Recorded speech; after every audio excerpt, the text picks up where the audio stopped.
So I thought that it would be worth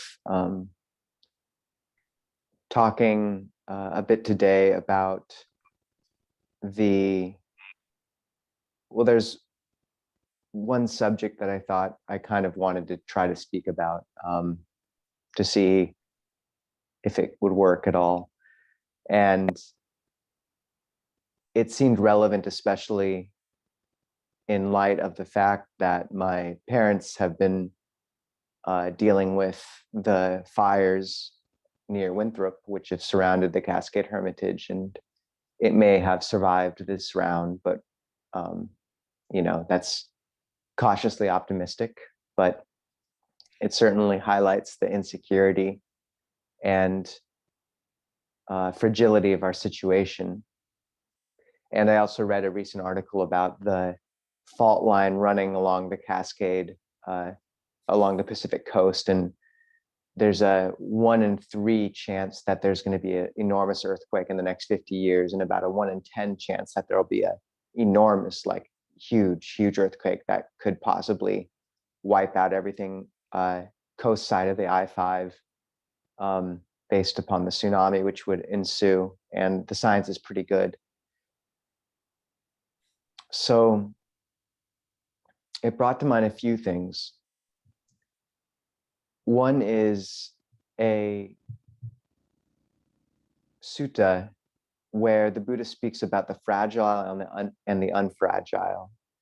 And he says, what, bhikkhus, is the fragile? Form is fragile.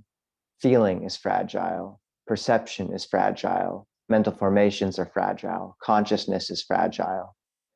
And what, bhikkhus, is the unfragile? The change, fading, and cessation of that very form is unfragile.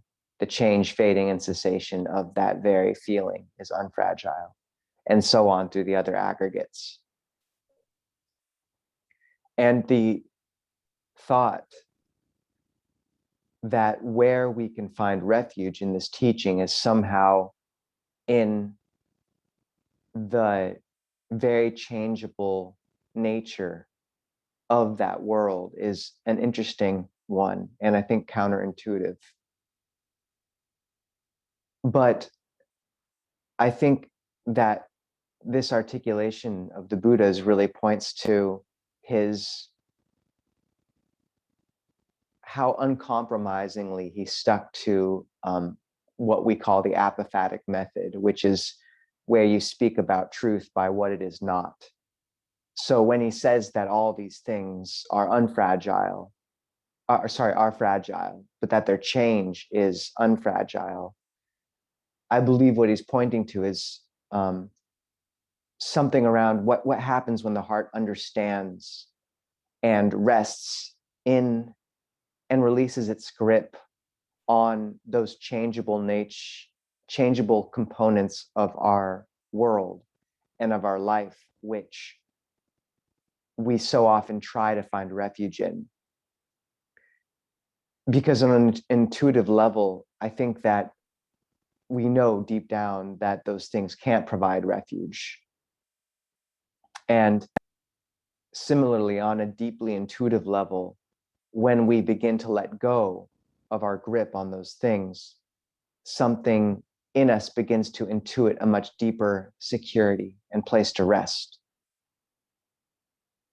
But I think it can take a while to gain a sense of that, what it is we rest in when we really go forth into homelessness, which doesn't necessarily mean taking on robes or leaving a house, but rather stopping our search for, stopping looking to this world and these aggregates, this form, this feeling, this personality, for our refuge, and instead looking at it, and I've said this before, as a journey and lesson, and that this is what the world provides us. Because on a deep level, it never can be secure in that sense. So I think gaining a sort of intuitive feel for that stream of Dhamma and direction as a refuge requires poise and faith. I think of it a bit like, it's interesting with this recent fire. For example, my parents at Cascade Hermitage, the idea changed from having sort of all the eggs in one basket and building a house there and several monastic huts to perhaps something lighter, a bit of a lighter footprint, maybe with a yurt, a monastic hut, but something which could burn and it wouldn't be the end of the world. But also having, say, a bit of a foot over near Sravasti Abbey on the east side of the state, and maybe a foot over here in the west side near Seattle and the Dhamma community here. And I think there's something about that ethic where it's requires poise and restraint and a certain stillness to keep ourselves from wanting to completely plop down in one spot and say, this is secure, this is where we belong, we've planted our flag. And it reminds me a bit of a water skipper. It's as if this sort of surface of the Dhamma, this stream which we learn to more and more rest in and be guided by, it's a subtle thing, and it takes a time to get a feel for. And just like a water skipper kind of has to spread out its legs to allow the surface tension to hold it on top and remain, if it condenses its weight to too small a point, or say moves too quickly or something, then that surface tension wouldn't be enough. And I think similarly, the sort of restraint which is being asked of the Cascade Hermitage, of my parents in this case, requires a similar ethic, where something in us really has to consciously turn from that dream of having one place where we plant our flag and acknowledge that whatever these next 20 or 30 or 40 years are, that they don't get to be a home anymore. David Stundal-Rast says that God is a direction. And I think that's really interesting in terms of the path of Dhamma isn't a home. It's not a static spot. It's a course of movement, and that's all it can be. And as long as we hold things lightly in that way, then there's actually immense freedom in that. I mean, in some ways it is difficult, and it's difficult to have to give up that dream of one spot being where we spend, say, our whole year, or where we pour our whole hearts into. And yet what you gain suddenly when you find yourself spread between a few different communities, say, or a few different spots, and this is a interesting situation in this case because it is a literal spreading out over the state, but you find that you actually have suddenly connections and relationship to a wider variety of the Dhamma and of spiritual friendship and of ways to do good than you would have if you were just in one spot. But I think it also requires a very conscious and intentional shift of paradigm where we realize that as practitioners, we don't get to look for home in that sense. And I know people have spoken to me recently about there being, difficulties with integrating into Sangha and old community, and perhaps feeling, isolated from some old friends that they used to have and supports. But I think that this is what the Dhamma does, is if we are practicing sincerely, then it doesn't usually allow us ever our completely stable resting spot. Always we're given enough dukkha for to have plenty to contemplate. And we can take that as a pretty annoying aspect of what the universe seems to do, or it can be a great gift, because always we're being nudged towards that first noble truth. We never get to look away as practitioners anymore. And yet, from what I've seen, if someone's really practicing, the world usually doesn't throw more at us than we can handle, but frequently it throws just as much as we can handle, and more than we think, maybe.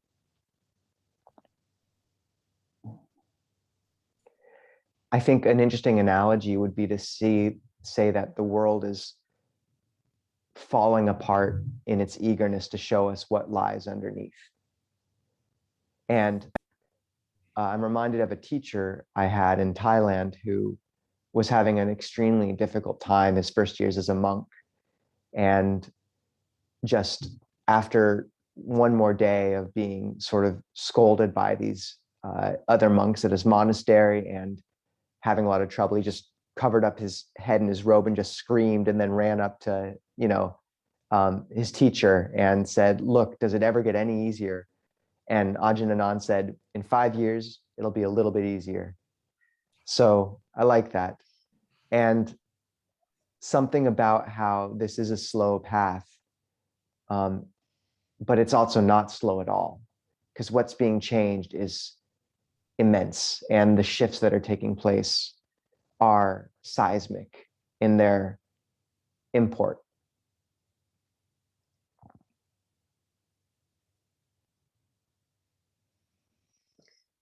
And there's a power to that sort of ethic when we hold it in the world. This is, I don't know how related, but it's an analogy I've wanted to bring for a while, is in ancient Rome, the downfall of the Republic was instigated by 3 men: Crassus, who was the most rich man in Rome at the time; Pompey, who was this amazing general; and then Caesar, who was just a genius. And it was perhaps the most impressive conspiracy in history. These 3, which are called the triumvirate, controlled everything. And they steadily moved towards making Caesar the ultimate potential emperor of what had formerly been a republic for years. And in a lot of ways, I think these 3 represent very well the root defilements in Buddhism. Crassus, the richest man, greed; Pompey, the general, aversion; and then Caesar, the king of all of them, who initially was less visible, but over time became supreme, was delusion. And what's so interesting about this situation is there was one man who has gone down in history as having stood up to all 3, and he almost prevented this immensely powerful trio from taking over everything. And that was a man named Catto. And Catto had nothing going for him except that he was unbelievably moral and was known for never lying and never backing down, and was uncorruptible. There's stories of him. His father was an aristocrat, and one of the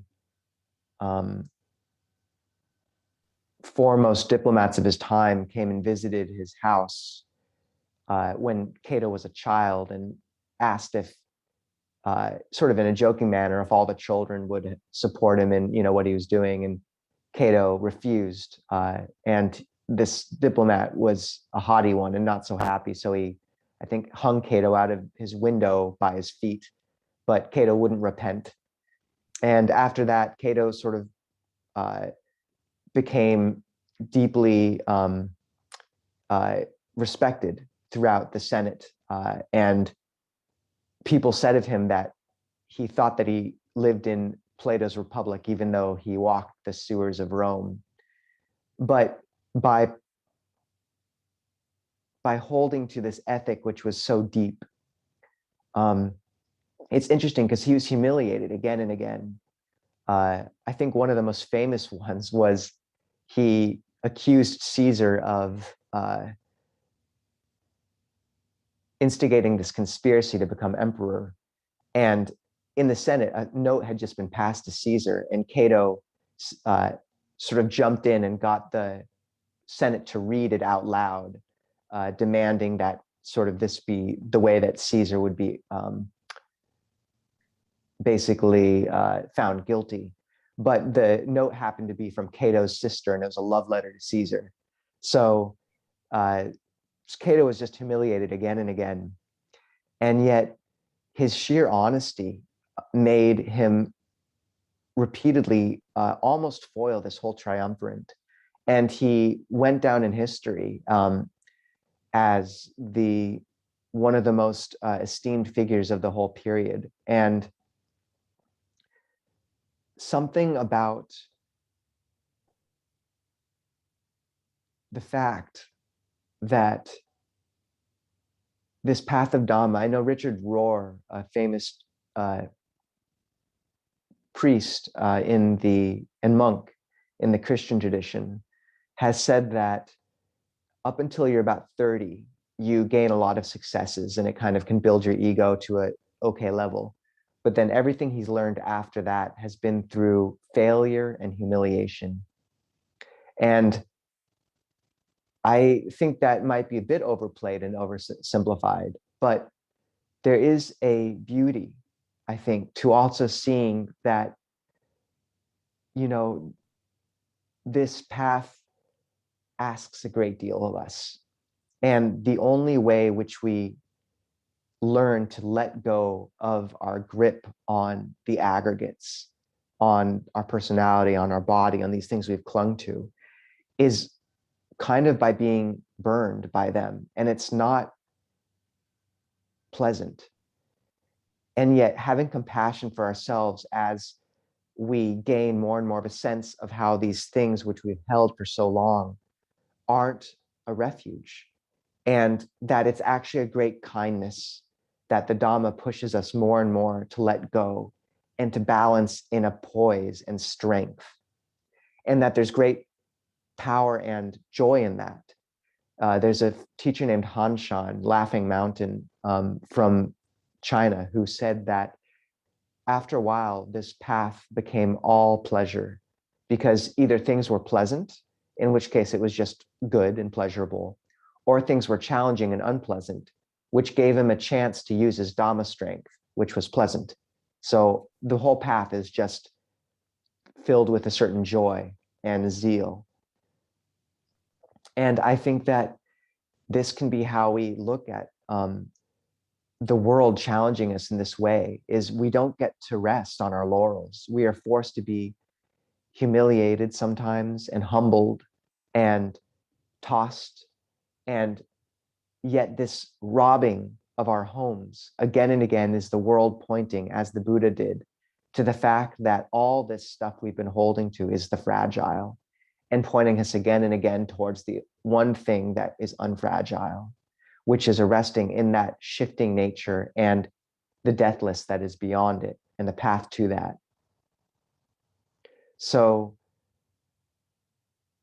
one of the most beautiful admonitions I've heard recently, it was actually from a Christian, I've been listening to some Christian talks recently. I like their articulation of things, named Father Rippinger, who's a very famous exorcist. And he spoke about how one of the things one should ask one's guardian angel for every night, and I think this is just a good thing to ask for, even if you don't have the Christian idea of guardian angels, which is a fun idea,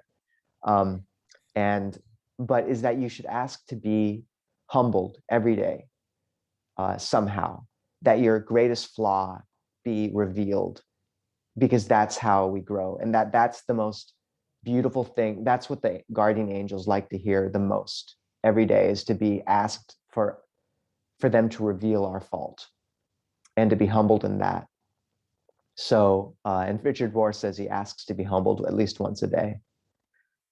So, in the midst of our dreams of this or that being not destroyed, but humbled and attenuated, or in the midst of a community which we've relied on being suddenly more distant, I think if we're able to make that conscious and meaningful shift to turn towards that loss as a gift, as the most recent way we're being tested, and to recognize that subtle movement, which is always there in us to look for refuge, and how that has once again, as it does so often, taken over our paradigm. And to remember that we don't get to do that as practitioners. Our duty and our refuge is no longer this world in that sense, but rather a path of giving, of shaping, of learning, and that it's not beyond us, but it does require a constant level of effort, poise, discipline, and faith. But that's not beyond us either. So I hope that we all find not just that end refuge, but also enough swims in the lake, say, in these next few weeks of heat to keep us put together enough to move through even the great fires which are burning around the world right now with care and poise.